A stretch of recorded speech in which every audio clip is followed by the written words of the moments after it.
यह है आपका क्वेश्चन कि 2x minus 3 is greater than और इक्वल टू 0।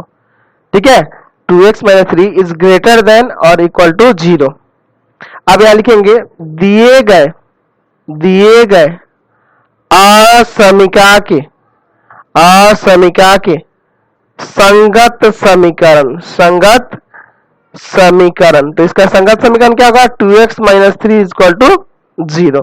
यहां से x का वैल्यू निकाल लीजिए। 2x बराबर हो जाएगा 3, x बराबर हो जाएगा 3/2। अब x बराबर 3/2 का ग्राफ बनाना तो आप जानते हैं ना।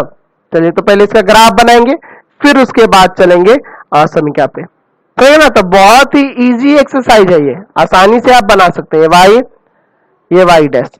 अच्छा, चाहे तो इस पे 1 2 3 काफी है, 1 2 3। इसमें प्लस वाले से ही मतलब है, माइनस से कोई मतलब नहीं है। -1 -2 -3 -1 -2 -3। चलिए x बराबर 3/2। 3/2 मतलब कितना? 1.5 ना। तो x बराबर 1.5 यहां होगा, नहीं ना होगा? तो चलिए यहाँ पे एक रेखा खींच देते हैं। समझ गए ना? तो ये आपका रेखा हो गया किसका? x बराबर 3/2 का यह आलेख हो गया। यानी कह सकते हैं, यानी 2x माइनस 3 बराबर 0 का ये आलेख हो गया। अब ध्यान देंगे यहाँ पे असमीका पे। असमीका का यहाँ जो चिन्ह है वो ग्रेटर देन और इक्वल टू है, इसलिए ये रेखा कैसी होगी? डार्क होगी, ऐसा ही रहेगा, डॉटेड नहीं करेंगे। समझ गए?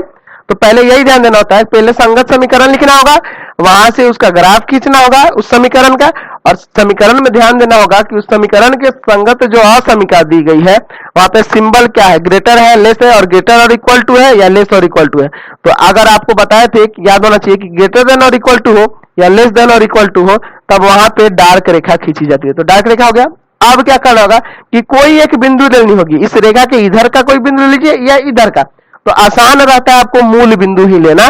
अब चाहे तो ये वाला भी बिंदु ले सकते हैं, यहाँ पे बिंदु क्या है? 3,0 है, ये भी ले सकते हैं, लेकिन मूल बिंदु ही प्राय लेना चाहिए, वो इजी रहता है।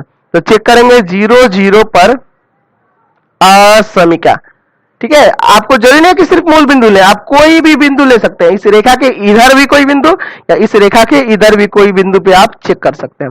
चलिए 0 0 पे चेक करते हैं। 2 इंटू एक्स का वैल्यू 0 है ना, और -3 इज ग्रेटर देन 0 इसमें रख रहे हैं, समझ रहे हैं ना? यहाँ असमीका में रख रहे हैं। चलिए तो ये 0 हो जाएगा। 0 -3 इज ग्रेटर देन और इक्वल टू 0। यहां से ये आ गया ये आपका कि -3 ग्रेटर है और इक्वल टू है 0। ये क्या सत्य है? यह असत्य हो रहा है ना?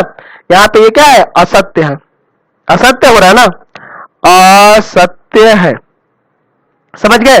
क्योंकि यहाँ पे -3 जो होगा कभी बड़ा नहीं होगा या बराबर भी नहीं होगा 0 को, तो ये असत्य हो रहा है। तो असत्य होगा तो जो बिंदु दी गई होगी उस बिंदु के विपरीत दिशा, यानी कि ये बिंदु ये है, तो इस रेखा के विपरीत में कौन है? ये वाला दिशा है ना, यानी कि यह इसका हल क्षेत्र हो जाएगा, यह वाला क्षेत्र इसका हल क्षेत्र होगा। इसी को छायांकित कर देंगे। समझ गए?